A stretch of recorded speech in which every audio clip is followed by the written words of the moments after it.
This week on Q&A, Tom Korologos, former U.S. Ambassador to Belgium and former Deputy Assistant to Presidents Nixon and Ford, discusses his role in assisting nominees for approval by the United States Senate. Tom Korologos, former ambassador to Belgium. What's the first thing you tell someone who needs to be confirmed by the Senate that they're going to face as they go through the nomination process? Actually, the first thing I say to them is, what is there in your background you have done that you don't want anybody to know, but you better count on it coming out in the hearing? So get an answer. I'm not telling you to tell me what it is, but get an answer, because they're going to ask it. And what could be your nightmare question? And sometimes they tell you, and sometimes they don't. I said that to one guy one time, and they said, "How do they know that?" And he withdrew his name. How often does it happen that somebody says they got a problem? Quite a bit, but problems are relative. It's not big, little, or small. And the reason you ask the question is, I say to him, if you tell me what it is, I might be able to help you. But if you don't tell me, you're on your own. And that scares the devil out of them. And they come forward with a financial disclosure thing, or some college thing, or I smoked pot and didn't put it on the report. All kinds of little nuances that could kill your nomination. The toughest person you ever escorted to the process? I don't mean them being tough, but the toughest situation. Bob Bork. Unfortunately, we lost.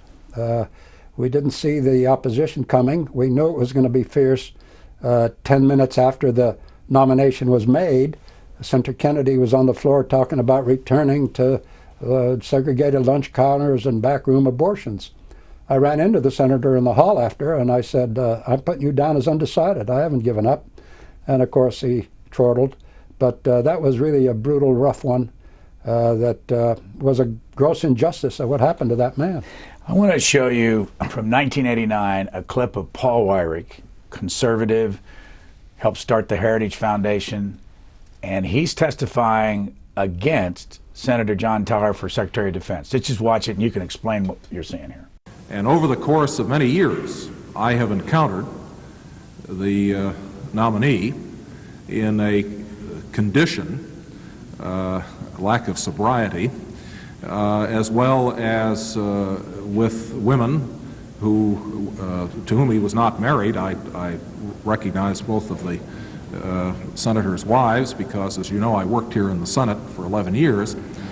And you know, I encountered it frequently enough to the point where it made an impression. As I say, I don't go looking for this sort of thing. I didn't obviously make any records of the times and places, but I did encounter this on a number of occasions. What went on there? What was going on? Oh, that was a sad state of affairs. I think what happened to Tower was that through the years as chairman of the Armed Services Committee, ranking on the Armed Services Committee, he had alienated a lot of people.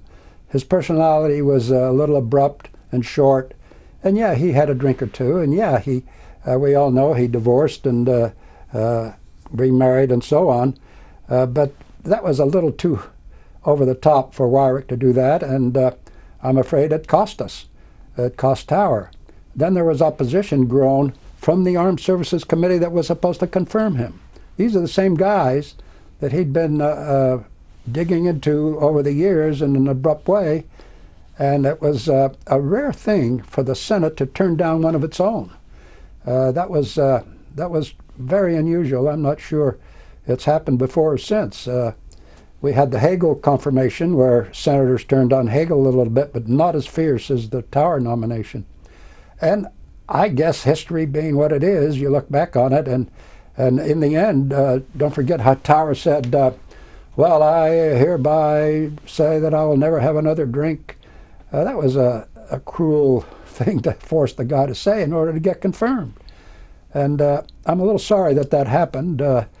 Weyrich being Weyrich, he had to tell his story, his side of it, and he felt so strongly he had to let it all hang out in the committee. What do you mean about Weyrich being Weyrich? I mean, he's deceased and John Tyler went down in an airplane, so right. He's gone too. Well, Weyrich was an ideologue who created a lot of conservative little groupies around. He was one of the founders of Heritage in the beginning. He was a true believer, and he was no cross the line, no nuance was good enough for him.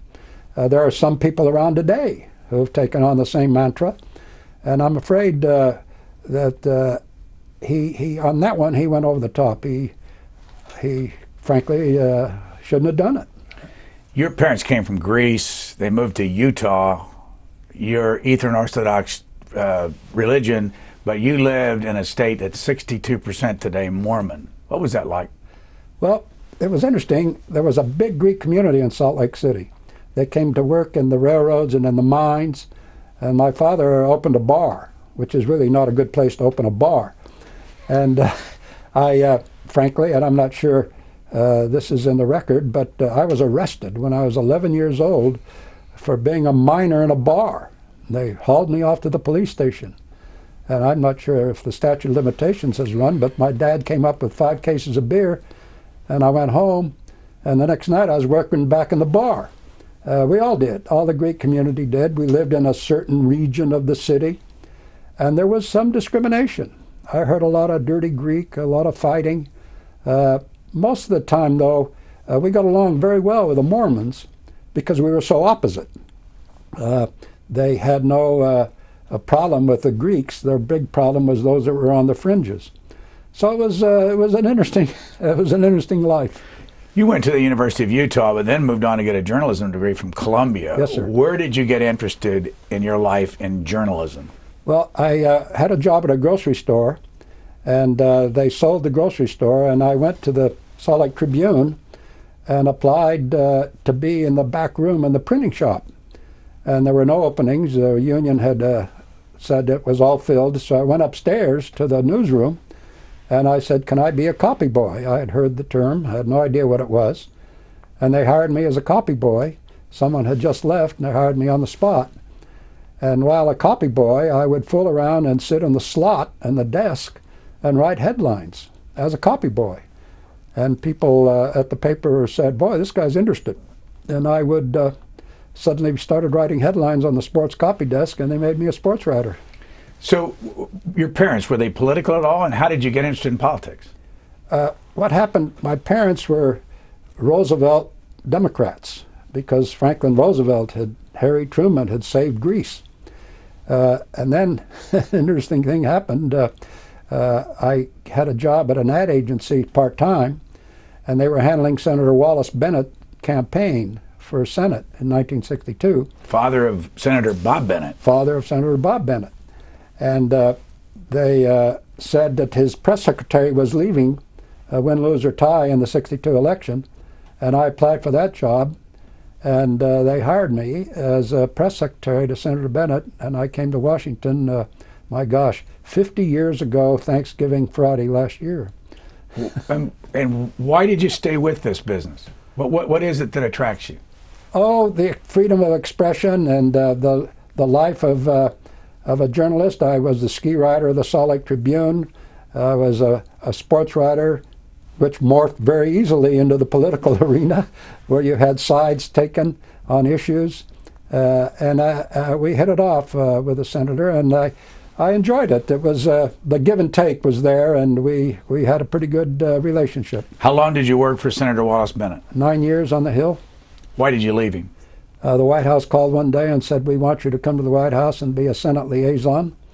Bill Timmons called and Ken Ballou, and I went down in the Nixon year, 1971. Yeah, right. And became a Senate liaison handling Senate relationships. What moment in your experience working for Richard Nixon do you remember the most? Gosh, the day he left. It was the saddest state of affairs.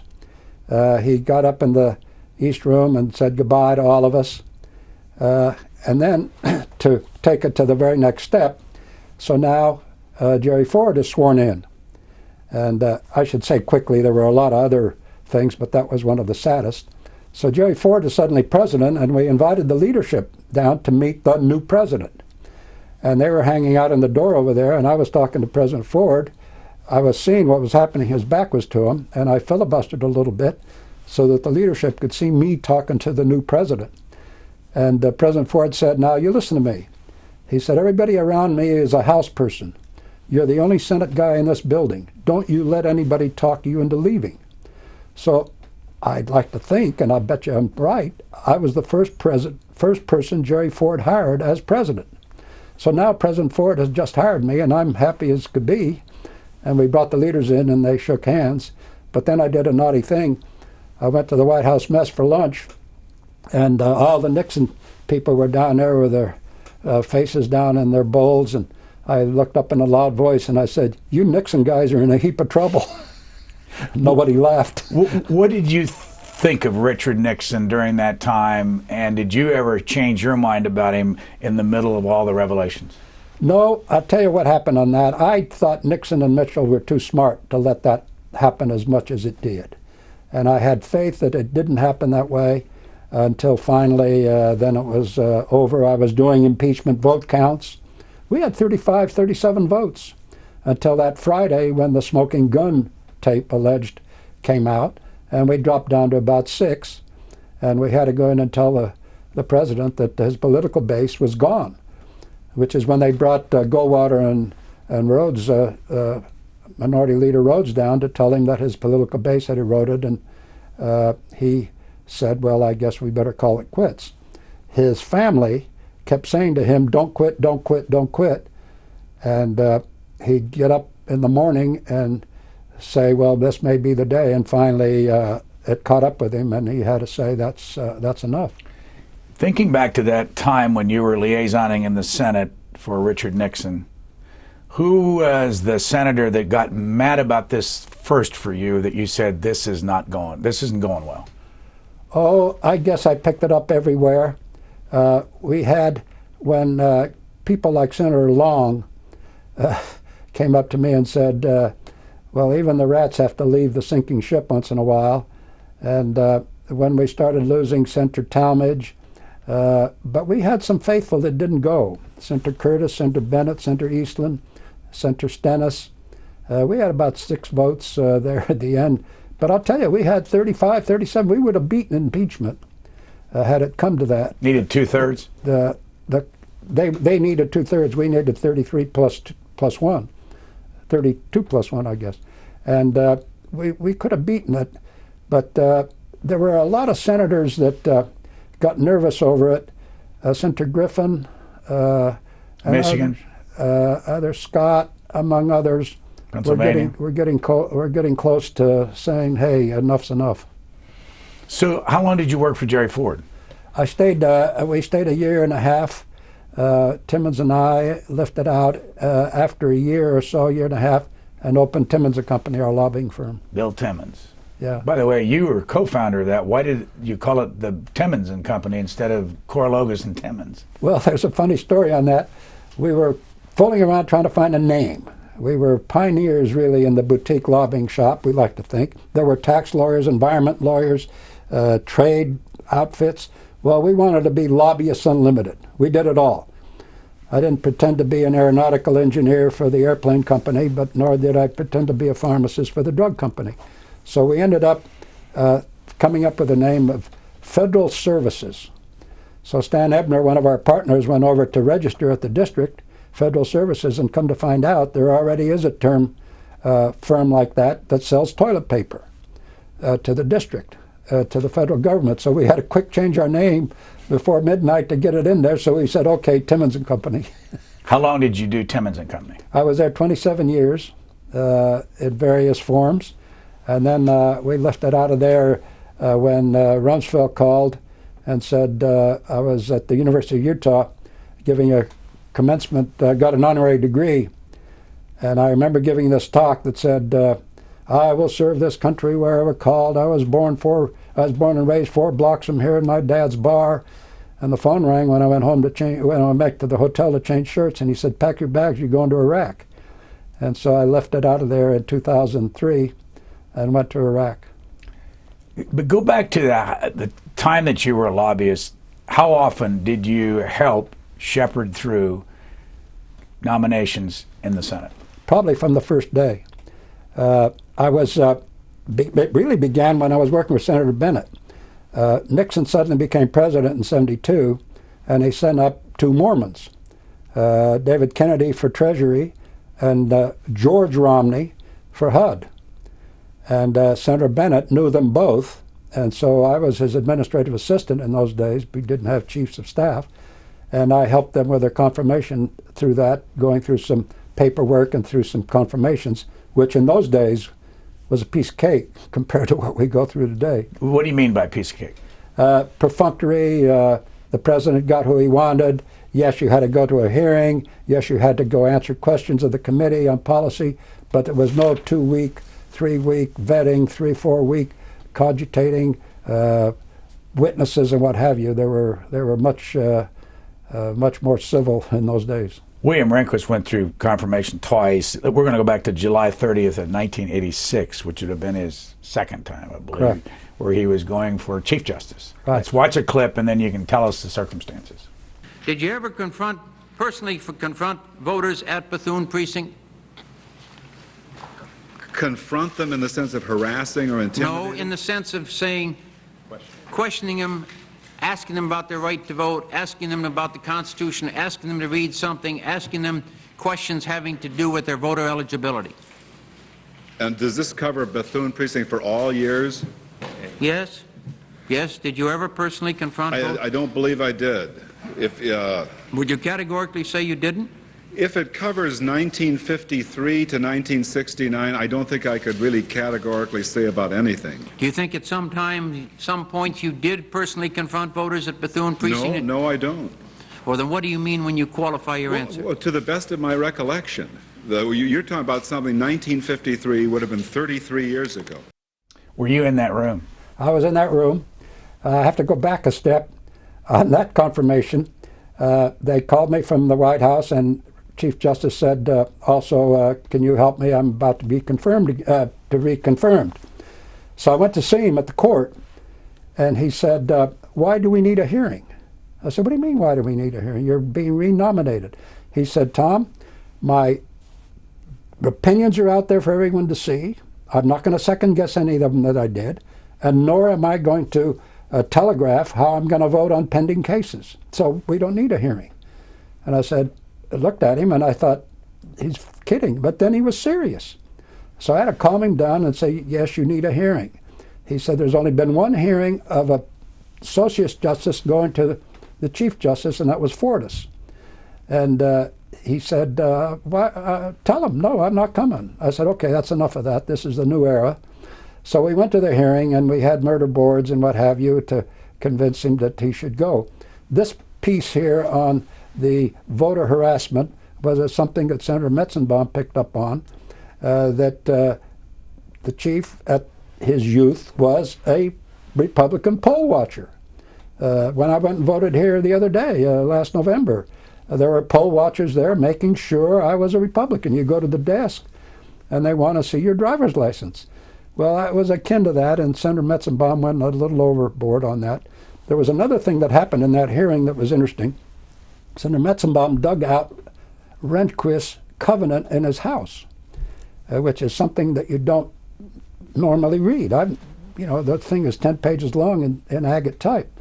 And he found in there was a phrase that said, "This house shall not be resold to anyone of the Hebrew faith." Well, Metzenbaum made a big point. There is no Hebrew faith. It implies Semitism, anti-Semitism, Jewish faith. So what do you have to say about that? And Rehnquist had to say, I've never read my covenant, and what have you. So somebody smart on our side dug up Metzenbaum's covenant and other senators' covenants. And sure enough, this phrase, which was in there since the 20s and 30s, had been struck down by the courts, and it had no validity. So that sort of ended that argument. My point is that they were going after Rehnquist no matter what. He said to me, how many votes are going to be against me this time? And I said, probably 36, 38. That many? And I said, yes, but we're going to be all right, so calm down. First time around, he got 68 votes and lost 26 when he was Right. associate justice. Then the second time, 65 to 33. Right. What was he like up close? And how did you learn how to tell people to pipe down? It was difficult. The first thing that happens when you get a Supreme Court nominee, or any nominee, he is euphoric the President of the United States has asked me to be, fill in the blank. And you got to bring him back to earth, especially for the hearing. Rehnquist was a casual guy. He wore hush puppies. He sat back in his chair. He shuffled a little bit. He was just a normal, brilliant lawyer that read cases.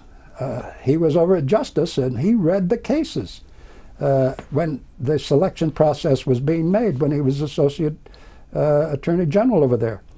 And so you had to get them in the mode of be disciplined, be deferential to the senators. In fact, I may have said to some of them, you've got to grovel before your true masters. So once in a while, and there have been 3 or 4, I had to grab by the lapels and put them against the wall and say, now shut up and listen. Did anybody kick back to you on that? Sometimes. Bork did. A couple of them did. One guy I did that to. Was a nominee for the State Department job. And I said, now you answer the question or I'm going to personally go beat you. And he said, oh dear me, I'm sorry. His wife came up to me after and said, thanks, he needed that. So there are little things that you do. I should say very quickly, all of these confirmation things, number one, I didn't do them alone. There was a lot of help. There was Tom Boyd and Jim Dyer and Pam Turner and Nancy Kennedy and John Bolton and Wally Johnson. All were around in various forms, and they're pro bono. Somebody says, how much do you charge? And I said, my only fee is that I want to go to your swearing in and smile. And they're pleased to hear that. But it would bend to your advantage to do that, wouldn't it? Because you get your foot in the door and you are a lobbyist. Of course. No, on the other hand, who's going to go lobby the Supreme Court unless you're Tommy Corcoran or somebody? Here's another Supreme Court incident. This is Arlen Specter questioning Antonin Scalia. And the concern I have is, where's the predictability in Judge Bork? What are the assurances that this committee and the Senate has as to where you'll be given the background and the history? And I don't know that you can really answer that, but I'd be pleased to hear your comments. Well, in the first place, Senator, the fact that as a teenager and into my early 20s I was a socialist hardly seems to me to indicate fundamental instability, because as Winston Churchill, I think it was, said, any man who's not a socialist before he's 40 has no heart. Any man who is a socialist after he's 40 has no head. And I think that kind of evolution is very common in people. That was 87. It obviously wasn't Antonin Scalia, Robert Bork. What happened to him? What happened on those 2 characters that you saw, one was the Einstein of the law, Bork, and the other was I called him the Einstein of the Senate. You had 2 trains passing in the night. Specter was one of the toughest, hardest senators to lobby on anything, let alone Supreme Court nominees. He did his homework. He studied. Bork, on the other hand, was a brilliant, he was smarter than Rehnquist in a lot of ways, a brilliant judge and a brilliant, he taught antitrust law. He wrote the book up at Yale. And so here these 2 guys were meeting, and they were passing like 2 trains. Never did they ever come together on anything. How did Specter vote? Specter voted no. What was the vote difference? The 2 was it 52? 52-48, I think. Yeah, as I recall it. But the other thing that I wanted to say is one time during the hearing when I saw this kind of an exchange occurring, and it happened every day. It happened one Saturday. We were in there all afternoon. I said to Bork, for heaven's sake, would you quit arguing with Specter?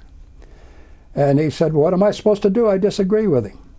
And I said, the thing to say is, Senator, that is a fascinating point you make. That is an interesting issue you have raised. That is something I want to consider. You haven't agreed with anything. It's just fascinating, it's interesting, and you're going to consider it. And let's get out from under this. So we went back into the hearing, and Specter started down that road again, and Bork said, Senator, that's a fascinating, interesting, and something I should consider. But, and we started down that road again, and we were there another hour, arguing about original intent and creatism and was privacy in the Constitution and on, and finally it did him in. Now, you took a lot of nominees around to meet with the senators. Did you ever have a time when the senator wouldn't meet with him? All the time. And the reason for that is it depends. They would never turn down a Supreme Court nominee. That's a big deal. They call in the camera and the lights and the media to meet with the nominee. But a lot of them, when you take around Assistant Secretary of State for Widgets and the BLM director, they say, oh, I'm fine, which we like. But you have made the request of the committee. Then you take the member in. He cannot, the nominee in, he shouldn't go alone. You tell him to be careful of the questions that the senator is going to ask, because that will telegraph what he's going to ask you in the hearing. How often were you in the room with him when they were meeting with the senator? A lot. Did you not ever all of them. Did you ever see a time when there was a confrontation behind closed doors in the office? Yeah, afraid so. When I took Bork in to see Senator Weicker, the problem with Bork at the beginning was he didn't schmooze. He was so learned in the law. In fact, I remember the day we took him in to see Weicker. It's Lowell Weicker of Connecticut. Lowell Weicker of Connecticut, former governor, now senator on the committee. And it was raining and stormy outside. And so the first thing you do, and you said, you talk about the rain and how cold it was and how long it took to get here. Well, Weicker brought that up, and I, honest to Pete, I thought Bork was going to cite some statute about weather forecasting. Well, yeah, USC 34th, and it didn't go well, and I could sense he was nervous, and he didn't schmooze. That's the only thing I can tell you. Have you ever had somebody you took in and the senator said, I'm going to oppose you, I'm going to vote against you, I like you, and this isn't personal? That happened quite a bit. Sometimes they would say to me on the side, I can't vote for him, but if you need me, call me. If there was a close vote. But most of them were long. For instance, Meese was a year. Rehnquist took 95 days. Ed Meese for Attorney General was a year? Attorney General, yeah. Took a year because they had a special prosecutor named. There were senators said, gee, I can't vote for him. But in the end, the special prosecutor report came out and said that he was okay on that California case. But some senators will tell you right up front, I can't vote for you because of whatever. I think that happened with Senator Hagel during his confirmation. Where were you in that Rehnquist hearing? Were you in the room? I was in the room. Yes, sir, right behind him or on the side. Let's watch Ted Kennedy this time questioning Justice Scalia. Judge Scalia, if you are confirmed, do you expect to overrule the Roe versus Wade? Excuse me? Do you expect to overrule the Roe versus Wade Supreme Court decision if you're confirmed? Senator, I don't think it would be proper for me to answer that question. I agree with you. I don't think it's proper to ask any question that he's got to act on or may have to act on. I mean, if I may say why, I'm going to let's assume that I have people arguing before me to do it or not to do it. I think it's quite a thing to be arguing to somebody whom you know has made a representation in the course of his confirmation hearings, and that is by way of condition to his being confirmed that he will do this or will do that. Did you work with him? I worked with him, and I remember very well that question was going to come up. We had our murder board, and I remember saying to him, Judge Scalia, could you tell this committee, when does life begin? And he looked up at me and had a blank look on his face, and he said, I think we better think about this a little bit, shouldn't we? So I said, you cannot answer it. I remember there were others in the room that said you must answer it this way, that way, and the other way. So what we do in a case like that, and this was an example, you form a little subcommittee. You say, okay, you three lawyers or you three experts on this widget or that thing, that missile system, go away and come back with a 5x7 card with a good answer that the nominee can kick around in his head and get a correct answer.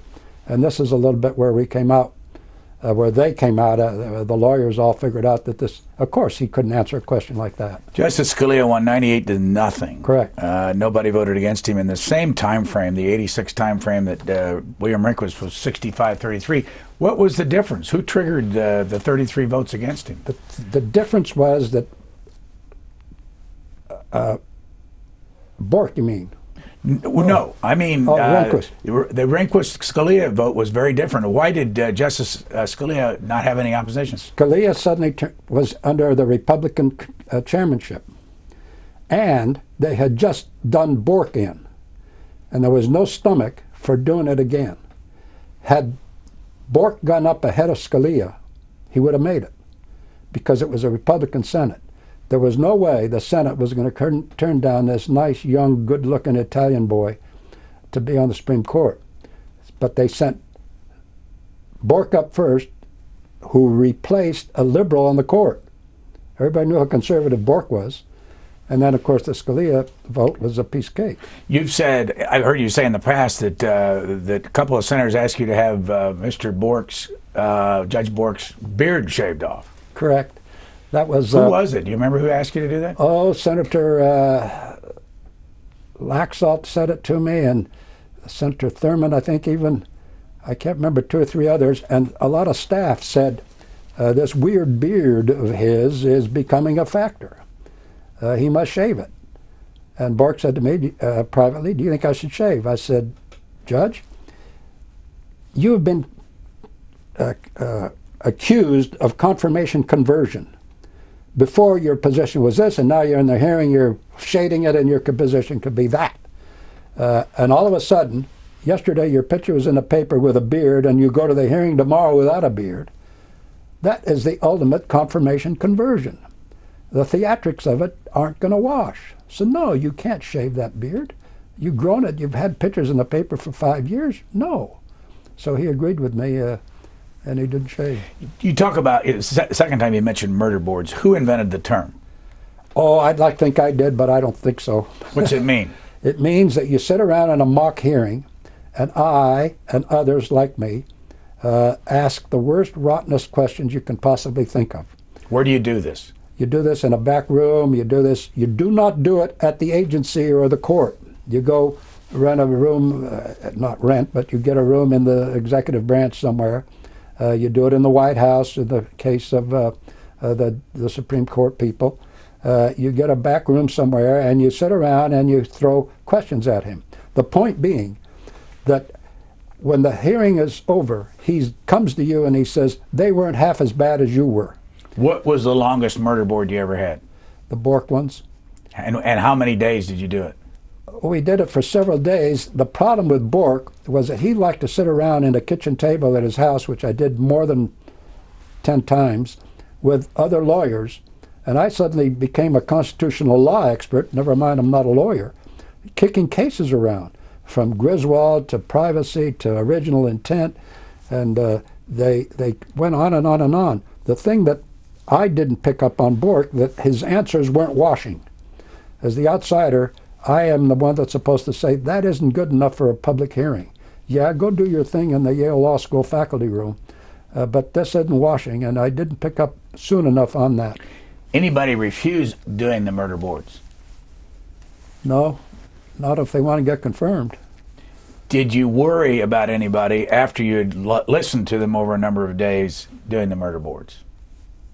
I worried a little bit about Bork.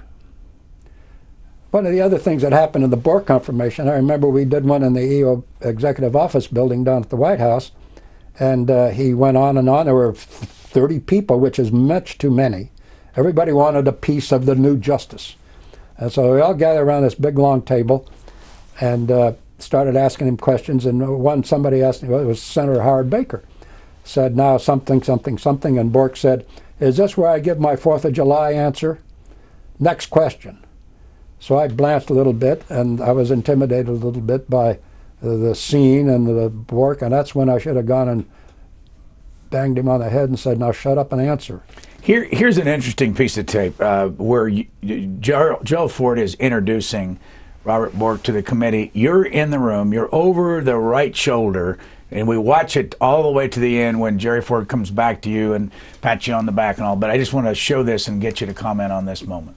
Mr. Chairman and members of this distinguished committee of the United States Senate, I strongly urge affirmative committee consideration and favorable approval by the United States Senate. Thank you very much.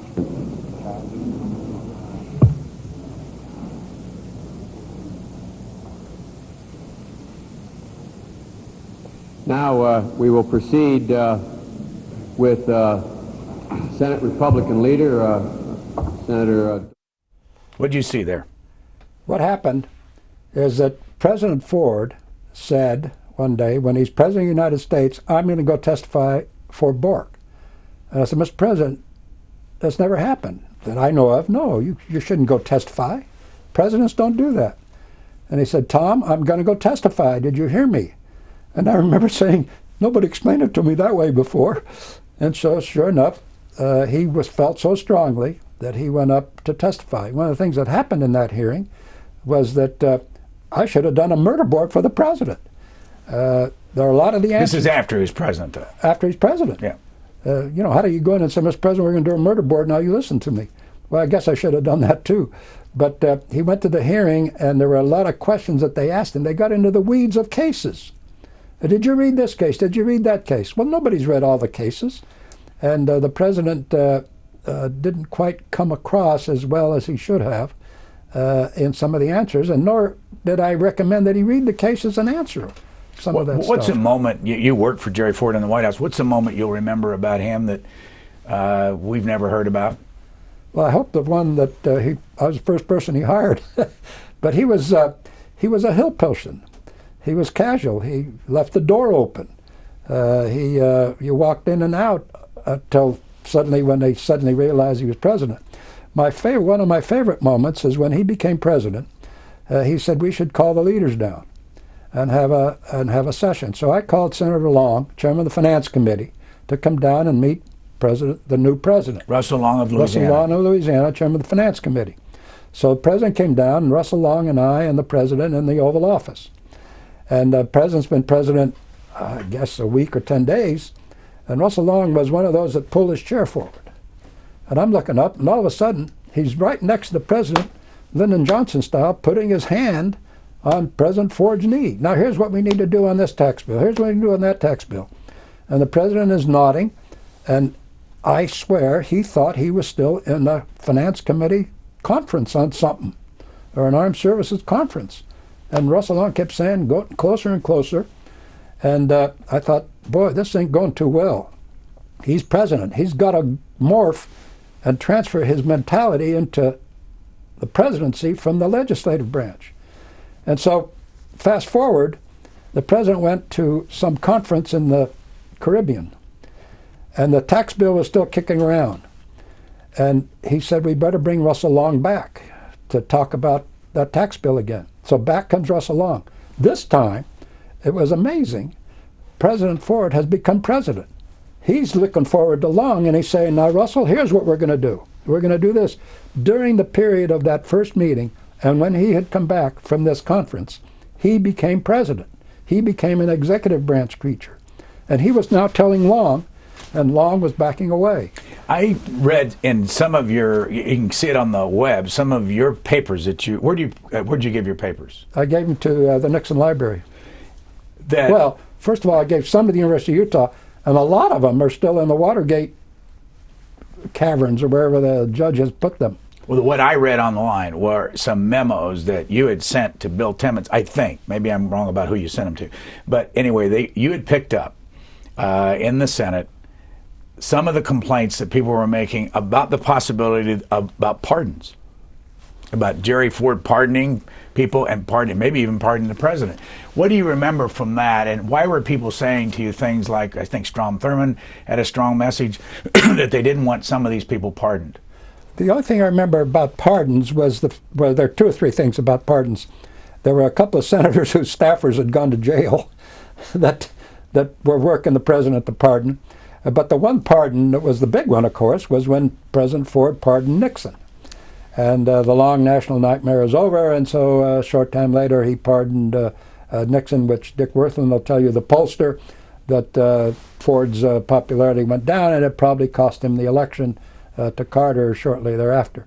But the pardon always came up with Haig, too. Was Haig involved? Because Haig was chief of staff to Nixon when he went to Ford and said something, I don't know, wasn't there, but are you ready to take the presidency? The president's going to resign, period. I don't know what else happened, and nobody else does. And they're both passed away. Were you ever asked to lie? Asked to lie? Yeah. Now, did you ever knowingly know that you were telling somebody on the Hill an untruth that the White House said, you know, go up there and tell them this? No. There were a lot of things I didn't say, of course. Somebody'd ask, and I would say, I don't know, which is an acceptable answer. Or let me get. The reason I ask that is a lot of people in the Nixon administration went to jail because of perjury. Correct. Not because they stole anything, they lied. Well, they lied to the FBI. And I remember the FBI guy came in to see me and said, what do you know about this and that and the other thing? And who did you tell? I remember the tape, the famous Rose Woods tape that was 18 and a half minutes? 18 and a half minutes. Steve Bull or somebody said to me, we've got another problem. Somebody has discovered that the 18 and a half minutes were redacted. And I said, gee whiz, and I went and told 2 or 3 people, we've got another problem. Everything bad in that Watergate year happened on a Friday. So this was another Friday, and I remember telling somebody, oh my gosh, we got another problem. And no, an FBI guy came in and said, what do you know about that? I said, well, what somebody told me. No, I never,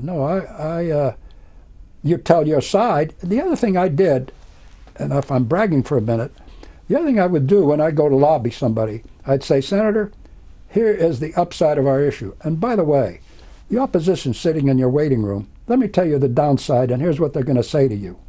And here's where I think they're wrong. So I would give him both sides, and they appreciated that. And once in a while, the lawyer or the economist or the chemist would give you a number or give you something to use in your lobby talks that was wrong. I would find out about it later. I would chase senators down in airports and at dinners and say, hey, I was wrong this morning. When I told you 9, it should have been 6. Who on the other side of the aisle has done what you did, and did you ever represent a Democrat? I have represented Democrats in confirmations.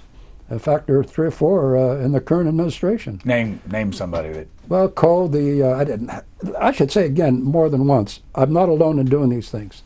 Cole, the lawyer at State. I was on the fringes of Tara Sonnenschein, who's the new, Undersecretary for Public Affairs at State. I helped Eisenstadt. Stu Eisenstadt? Stu Eisenstadt. There's a funny story about that, if I may. He was Undersecretary of Commerce. He was something at Commerce for about 3 months, and then he went to State to be something.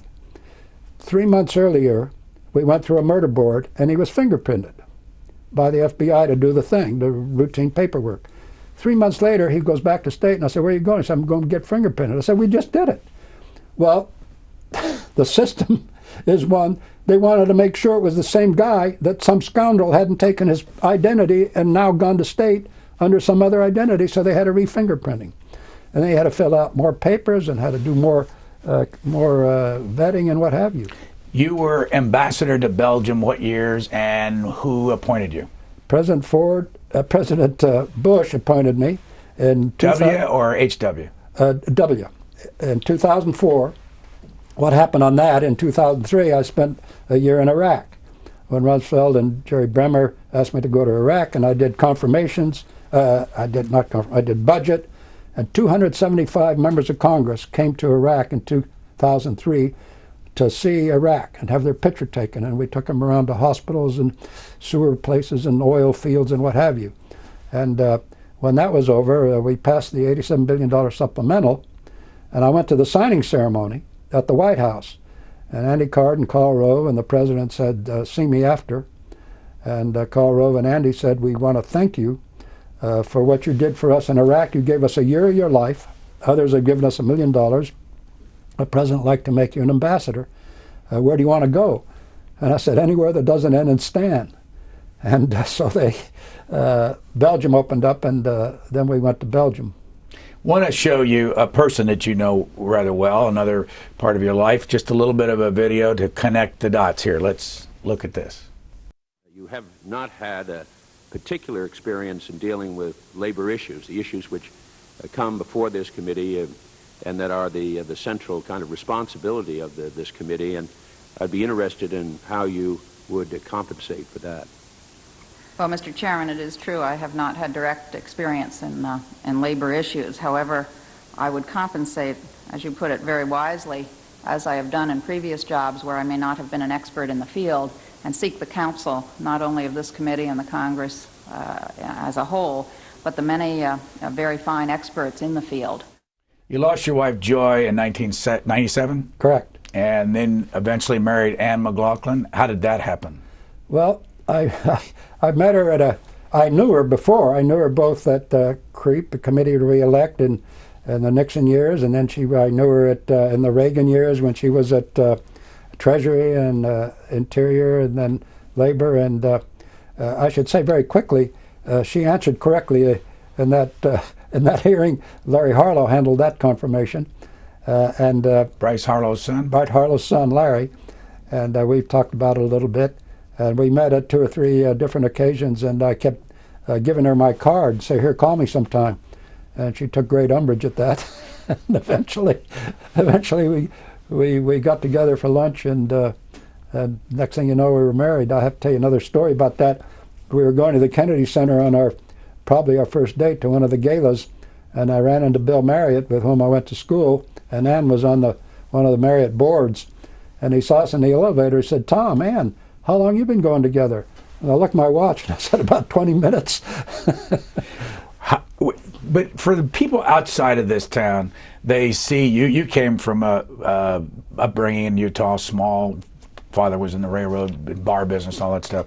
And here you are, the power couple, making lots of money, representing lots of big corporations and all, and served on lots of boards and all that. What do you say to folks that think that you just kind of cashed in on all this? Well, what you say to them is several things. Keep your nose clean. Be honest. Be truthful. This town is so fraught with possibilities.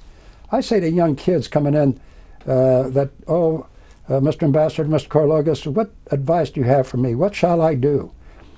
First thing I say to them, what do you want to do? Well, a lot of young kids hadn't thought of that. What do you want to do? And then I say to them, the first thing you ought to do is go get a job on the Hill. Go get a job in the government. 90% of the successes in this town, and there are obvious examples that I'm not right on, come from experience on that. This is a company town. It's called Congress. That's the company. And it's the executive branch. And if you're a lawyer, go be a lawyer over at Justice or somewhere. But get an experience on the Hill. You go to the Hill and you think you know everything. My goodness, we're in a whole lot of issues, and I'm smart as can be, but what happens to you on the Hill, you only know about 15 minutes on the clock. When you go to the executive branch, it fills out the other 45 minutes. I should say quickly, I've been on the Hill 9 years, and I've been in the government another 10, 20 years, various alliterations. I'm an executive branch creature. Congresses are necessary evils, and I respect their work. In this day and age, however, I'm afraid not so much. Explain this. I'm about to show you a clip. You've probably already seen this. You've got a man who used to be a Republican and a man who is a Republican questioning a nominee. They both were warriors in Vietnam. Explain what's going on here. Will you please answer the question? Were you correct or incorrect when you said that the surge would be the most dangerous foreign policy blunder in this country since Vietnam? Were you correct or incorrect? Yes or no? My reference to the surge being the most dangerous. Senator Hagel, the question is, were you right or wrong? That's a pretty straightforward question. Well, I would like to answer whether you were right or wrong, and then you are free to elaborate. What happened there? Oh, what happened there? There was 2 personalities that clashed. Don't forget, Senator McCain was running for president, and then the next time you know is Hagel is not supporting McCain. And Hagel used to be a Republican. Used to be a Republican. Well, maybe he still is. Yeah. And then he got trapped and wrapped around the axle on positions that he probably should have been answering better in the hearing. I don't want to cast aspersions on him, but somebody didn't do a very good job on in the murder board on that one. But he knew those questions were going to come up. the Senator Mel Laird had an op-ed in the Washington Post here shortly. Former Secretary of Defense. Former Secretary of Defense some time ago saying defense secretaries do set policy. There were little things that should have been answered better. And McCain and Lindsey Graham and others on the Republican side weren't going after Hagel. They were going after the president's policies. That's what the whole thing was about. And no matter who you're going to nominate, they left Kerry alone because Kerry was a little more smooth in his hearing, and he didn't have the record of opposing Republicans after he had run for president. You have lived on this earth 80 years, and I just read that you have taken up a client named Al Jazeera. Correct. Why are you still working, and why Al Jazeera? Well, I'm still working because I haven't got anything else to do. I'd like to go be a ski instructor, which I've been. We have a place outside of Aspen, and by the way, we own an art gallery out there. Are you still skiing? I'm still skiing. And the bad news on that is they raised the age for a free pass. It's now 80, and I'm very unhappy. It used to be 75. But I still ski, and I'm still active, and I'm still working because I enjoy what I do. I like the job. And why Al Jazeera? I'm a journalist. I was born and raised in journalism. I got a graduate degree from Columbia Journalism School, one of the Pulitzer Traveling Fellows for finishing number 1, 2, or 3, whatever, pick your choice in the class. And I'm for freedom of the press, the more the merrier. Al Jazeera America is not Al Jazeera English, nor is it Al Jazeera Arabic. They're going to have bureaus all over the country. They're going to have news outlets. Today, you can go watch Fox or NBC or one of those, and it'll show on the bottom of the screen, brought to Al Jazeera reporting. That fire they had where all those people were killed in South America, in Chile, I think it was, had Al Jazeera reporting. They got more bureaus than the networks do. Should we be concerned, though, as a society, that this whole network operation is owned by the emir or the sheikh of Qatar? Not really. I'll tell you why. I'm not sure there's a firewall, but no more concerned than the BBC is owned by the Queen, and VOA is owned by the President and the State Department. The journalists, and you know that, and I know that, are an independent soul. I remember when I was on the Broadcast Board of Governors, Senator Helms used to complain, why aren't we doing more propaganda for America? Why are you advocating this or that policy? And the reporters at Blanchard come yelling at me, we cannot be intimidated by Congress or State Department. I remember they ran stories that the State Department would call me up on the board and say, what the hell is this that you guys are running? Whose side are you on? So I'm not worried about that. Those guys are going to be journalists. One last clip, and this is just to show whether or not you advise people that are being confirmed what they do with the family and all that. Here's Chief Justice John Roberts at confirmation.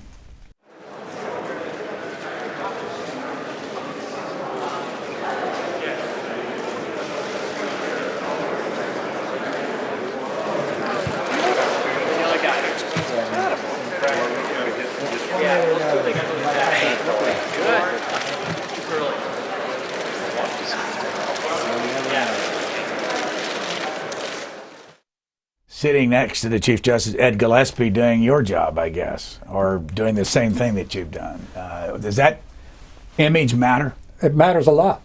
You've got to humanize the nominee. We still talk about Justice Roberts' adorable children that upstaged the announcement by the president. And you've got to humanize them, which we kind of didn't do with Bork. The other thing that we did, I remember in the Hague confirmation, who did we sit on the front row? His brother was a Catholic priest. We put him right behind Hague with his priest collar on. We got his Native American there. We got a African American on the front row. The prerequisite wife, or whoever it is, you humanize them by having the people that are closest to him behind him. First of all, it gives him comfort. And it takes away a lot of the sting from the hearing. and it's a good idea. You're with a company called DLA Piper. 3,400 lawyers worldwide, 64 offices in this country or worldwide? Worldwide. Senator Mitchell, Senator Daschle, others that are... Congressman Castle. Burl Bernhard, who used to work for Senator Muskie. You're in this business, have been in for years. Is this a good thing that people come to Congress and go downtown? Of course it is. Somewhere, you got to go somewhere. You don't want to be a hillbilly all your life in this town. What's a hillbilly? Someone that just goes to the hill and gravitates and stays there. I should correct you. Since we came in, I think the number's up to 3,800 lawyers. It keeps growing. They're all over the place. Who owns that company? It's a partner. It's not a partnership, but it's a conglomerate of law firms that they have been buying and expanding. Their motto is everything matters. So we do everything from here to China to Singapore to South America. It's a big firm, and what I do, I'm a strategic advisor over there. What does that mean? Well, it means that they come to me and ask for strategic advice, and I give it to them. They wanted to make me senior advisor, and I said, that implies old. So I became strategic. Yeah, everybody is entitled to representation. It's in the Constitution. We are almost out of time. Biggest mistake you've ever made in all this time as an advisor on confirmation process? Not taking Bork in the back room and I'm about to say a naughty word, beating the hell out of him, and say, now shut up and listen. You're going to answer it this way. I don't know that he'd listened. He intimidated me and he intimidated all of us. And that was one of the worst losses that we ever suffered. Did you like him? I loved him. The guy was great. He was smart as anything. He had a sense of humor. He didn't come across. It didn't come across in the hearing. We didn't humanize him. We didn't have any young kids running around in front of him. He had that weird beard. We had Kennedy and the People of the American Way, Gregory Peck, running ads against him. They made him a racist. The Washington Post had a headline above the fold, South worried about Bork. Well, there was no way he was going to return the racist laws that had passed, civil rights laws and all that. And they beat us. Do you ever keep notes through this years of possibly ever writing a book? Well, what's happened on that is Don Ritchie, the Senate historian, heard me one day at a table telling more stories, and he said, you and I got to talk. Well, 17 or 19 two-hour sessions later, over the period of a year and a half, we created an oral history of a lot of these things. He said, you got a book here. And I said, the bad news about that book is there are too many people still alive and we're not going to run it. But the Senate is exempt from the Freedom of Information Act, so I could say everything I wanted. Where are those tapes, and can you listen to them now? Those are in the Senate Historian Office, Senate Historical Office. I'm just reviewing a bunch of them. He wants me to release much of it. Scholars still want to go into the Bork business and who did what to whom. They want to hear about Iran, my work in Iran. They want to hear about the early Nixon days and what we did on impeachment. Those are valuable things for the historian, but as I say, there are too many guys still alive. Tom Korologos, thank you very much. Brian, I appreciate it.